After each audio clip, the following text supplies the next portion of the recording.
Bonjour, je suis le docteur Fadel Saïbou. Je vais vous parler des complications urologiques durant la grossesse. Donc, ces complications sont fréquentes en raison des modifications anatomiques et physiologiques du système urinaire, pouvant survenir à différents stades de la gestation et nécessitant une prise en charge adaptée. Donc, les modifications physiologiques du système urinaire durant la grossesse sont l'augmentation du débit sanguin rénal jusqu'à 60% et la filtration glomérulaire avec le débit de filtration glomérulaire qui peut augmenter de 50%. Nous avons également la dilatation des voies urinaires avec une situation d'hydronéphose physiologique par compression de l'utérus gravide et effet relaxant de la progestérone sur les muscles lisses, plus marqués à droite, en raison de la dextrorotation utérine et du croisement vasculaire. Voilà. Nous avons également la réduction du tonus vésical et l'augmentation de la capacité vésicale, favorisant la stase urinaire. Donc, les complications urologiques selon le trimestre. Voilà. Donc, pour le premier trimestre, c'est-à-dire entre 0 et 12 semaines d'aménorrhée, nous avons les manifestations fréquentes qui sont les infections, les infections urinaires basses, comme les cystites, avec dysurie, pollakiurie, urgenturie, la pyélonéphrite aiguë, avec un risque accru dès le premier trimestre, évidemment avec fièvre, douleur lombaire, nausée, donc causée par compression précoce de l'urtère et stase urinaire. Voilà, et également par colonisation bactérienne. Donc on retrouve Escherichia coli dans 80% des cas. Donc pour la prise en charge des cystites, on a recours aux bandelettes urinaires, plus le CBU, l'antibiothérapie Péros souvent.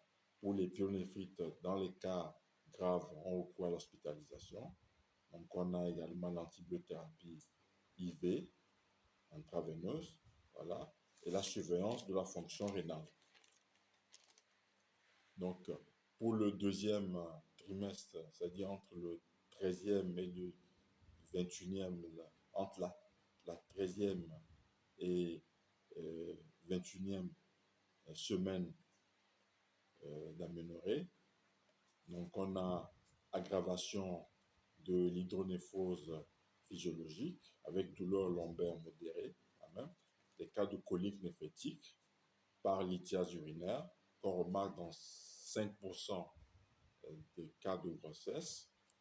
Voilà, à ce stade, des infections urinaires récidivantes, donc causées par compression mécanique de l'utère par l'utérus gravide, augmentation de l'excrétion urinaire de calcium et diminution des inhibiteurs de cristallisation.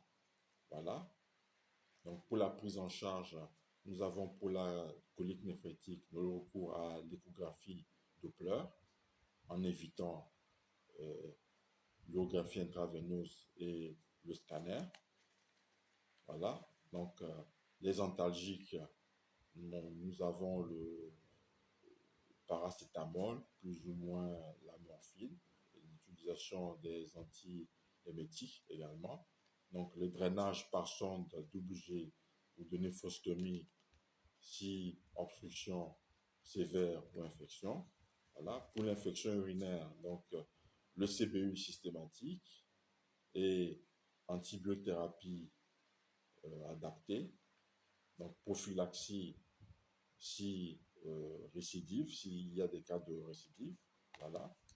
Pour le troisième trimestre, c'est-à-dire entre 29 et 40 semaines d'aménorrhée, nous avons comme manifestation aggravation de l'hydronéphose avec crise de pyélonéphrite, donc rétention urinaire aiguë, mais exceptionnelle quand même, liée à un prolapsus ou à un fibrome compressif.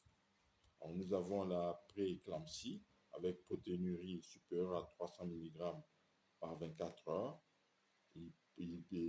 hypertension, voilà.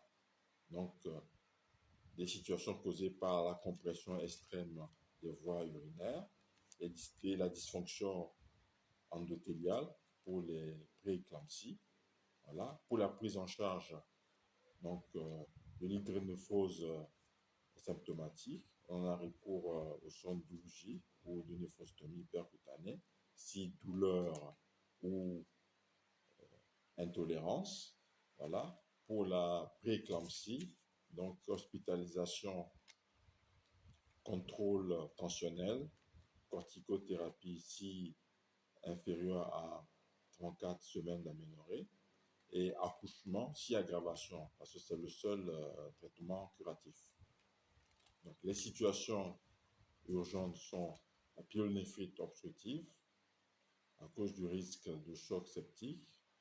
Voilà, donc nous pouvons nécessiter une réanimation hydroélectrolytique, antibiothérapie intraveineuse et drainage en urgence. Voilà, nous avons l'anurie liée à une obstruction bilatérale ou à une nécrose corticale dans les cas de prééclampsie sévère. Voilà, donc pouvant nécessiter une néphrostomie bilatérale ou dialyse en extrême urgence. Donc, comme surveillance et prévention, on a recours aux bandelettes urinaires pour des infections asymptomatiques. Voilà, une hydratation suffisante, supérieure au 2 par jour. Voilà, on évitera également les examens, voilà, en privilégiant l'échographie ou l'IRM. Je vous remercie.